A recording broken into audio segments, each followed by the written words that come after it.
Another day, another story. With baseball season back in full swing, we take a look at classic ballpark snacks like hot dogs, peanuts, and Cracker Jack. The history of ballpark food is closely intertwined with the evolution of baseball itself. Over the years, the concessions offered at baseball stadiums have evolved from simple snacks to a diverse array of culinary offerings. Here's a brief overview of the history of ballpark food. Welcome to Thibaut Eminent Channel. Early days, 19th century. In the early days of baseball in the mid-19th century, there were no official concession stands at baseball games. Fans often brought their own food and beverages to the games. Vendors sometimes roamed the stands selling simple items like peanuts, popcorn, and soda. Expansion of concessions, mid-20th century. As baseball grew in popularity, so did the variety of food and beverages available at stadiums.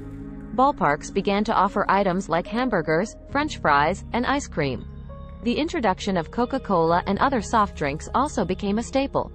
Regional specialties, mid to late 20th century. Different regions of the United States developed their own unique ballpark food traditions.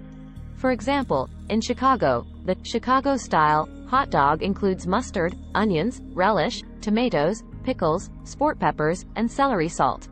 In Philadelphia, the Philly cheesesteak sandwich became a stadium favorite. Fast food and chain restaurants, late 20th century. In the latter half of the 20th century, many ballparks began to include fast food chains and popular restaurant franchises as concession options.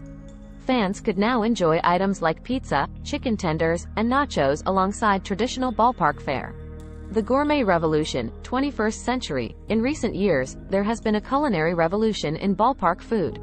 Stadiums across the country have introduced gourmet and specialty items to cater to diverse tastes.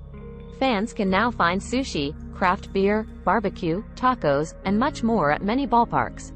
Some stadiums even have dedicated food festivals or foodie sections. Dietary preferences and health consciousness. As dietary preferences have evolved, ballparks have also started offering healthier options such as salads, vegetarian and vegan dishes, and gluten-free alternatives. This reflects the growing awareness of health and dietary concerns among fans. Iconic stadium foods. Some stadiums are known for their unique culinary offerings. For instance, AT&T Park, now Oracle Park, in San Francisco gained fame for its garlic fries, while the Texas Rangers Globe Life Field introduced a 2-foot-long hot dog called the boomstick. Local flavors. Many stadiums have also embraced the local food scene by featuring regional specialties from nearby restaurants and food vendors. This allows fans to experience the flavors of the city or region where the stadium is located. Hot dogs. The birth of hot dogs, early 20th century. The hot dog is often considered the quintessential ballpark food, and its history in baseball dates back to the early 20th century. Legend has it that a vendor named Harry Stevens began selling sausages on rolls at baseball games in New York in 1901. These sausages became known as hot dogs, and they quickly gained popularity at ballparks across the country. The world's first sausage may have been made as far back as 64 AD, when Emperor Nero Claudius Caesar's cook, Gaius, stuffed pig intestines with ground meat in a flash of culinary inspiration. After eating the sausage, the emperor is said to have declared, "I have discovered something of great importance." If your favorite ballpark treat is a fresh hot dog overflowing with ketchup, mustard, and sauerkraut, you just might concur. In the 15th century, the city of Frankfurt spawned the Frankfurter, a spiced and smoked sausage with a slightly curved shape. The Wiener, a sausage made of pork and beef, originated in Vienna, known in German as Wien, in 1805. Throughout the 19th century, the snack that would soon become the hot dog gained a following in America, thanks to immigrants from Europe. So what distinguishes a hot dog from a Frankfurter or Wiener? That's where the bun comes in, and its exact origins are up for debate. Many hot dog historians credit Antoine Feuchtwanger, a St. Louis peddler who offered his customers white gloves along with their piping hot sausages to keep them from burning their hands. The problem was that many people walked off with the gloves rather than returning them, and Feuchtwanger's profits suffered.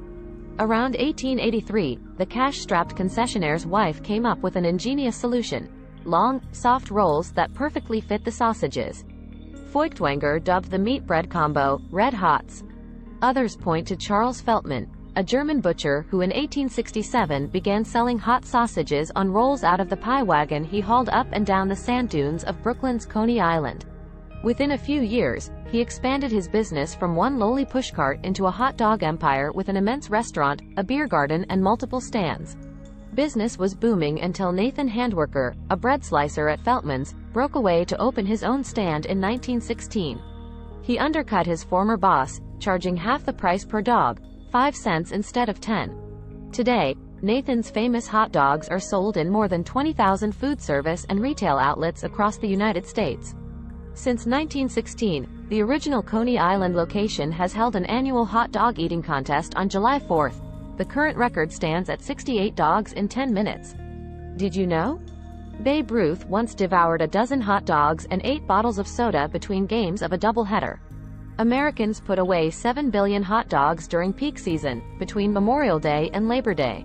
10% of annual retail hot dog sales occur during July, also known as National Hot Dog Month. In 2008, Los Angeles and New York spent more on hot dogs than any other cities in the United States, $90,473,016 and $108,250,224, respectively. A regular hot dog has 250 calories, including the bun, but not ketchup, mustard, relish, sauerkraut, or any other common toppings. Peanuts. Raw or roasted, shelled or unshelled, peanuts have been a classic ballpark snack since the earliest days of baseball, but their history goes back much further. Spanish conquistadors exploring the New World were first introduced to peanuts in South America, most likely in Brazil and Peru. They took the plant back home to Europe, and it quickly spread to Africa and Asia. In the 1700s, slave traders brought the peanut back across the Atlantic, using it as a cheap food source for African captives. A handful of commercial farms in the southern United States started growing peanuts in the 1800s, mainly for oil and livestock fodder. As a food, it was regarded as something only poor people ate. That all changed during the Civil War, when soldiers on both sides recognized the peanut's value as a tasty, convenient, and inexpensive snack. After the war, demand increased rapidly as vendors began selling freshly roasted peanuts on street corners, at circuses, and, of course, at baseball games. In the early 1900s, George Washington Carver, a renowned botanist who was the son of a slave, began researching peanuts, hoping to find an alternative cash crop that could lessen the South's dependence on cotton. His work led to widespread peanut cultivation across the country, especially in the South, and earned him a reputation as the father of the American peanut industry. Did you know? Peanuts aren't really nuts at all. They're actually part of the legume family. 2. That means they're more closely related to peas and lentils than cashews and pecans.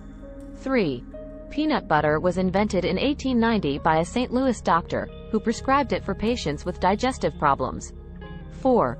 Americans eat more than 600 million pounds of peanuts and about 700 million pounds of peanut butter each year, according to the National Peanut Board. 5. Some major league parks now designate special peanut-free games to accommodate fans with severe peanut allergies, who may have reactions to peanut dust in the air. 6. March is National Peanut Month. Cracker Jack. Native Americans first started popping corn thousands of years ago.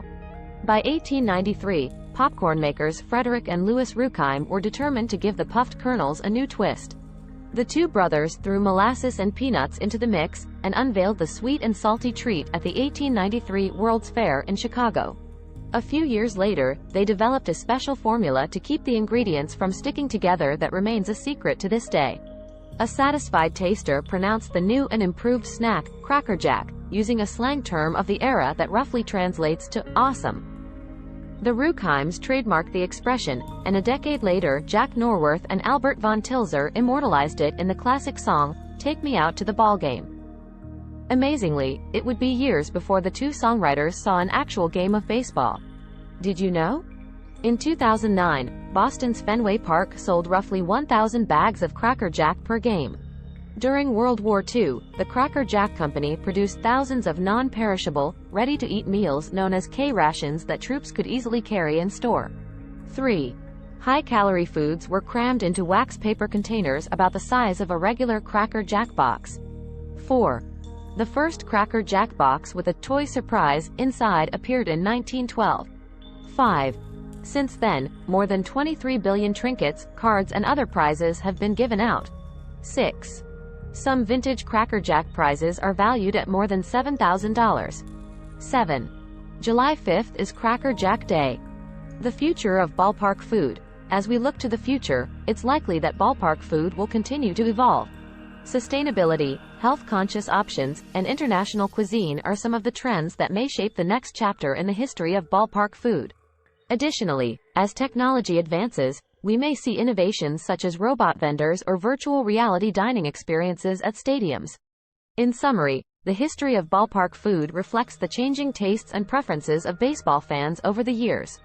From simple snacks to gourmet delights, the culinary offerings at baseball stadiums have evolved to provide a diverse and satisfying experience for attendees. Ballpark food has become an integral part of the overall baseball experience, offering something for every palate. In conclusion, the history of ballpark food is a story of innovation, tradition, and the ever-changing tastes of baseball fans. From humble beginnings with simple snacks to the gourmet delights and diverse offerings of today, ballpark food has become an integral part of the game day experience, reflecting the rich cultural tapestry of baseball in America and beyond. Thanks for watching.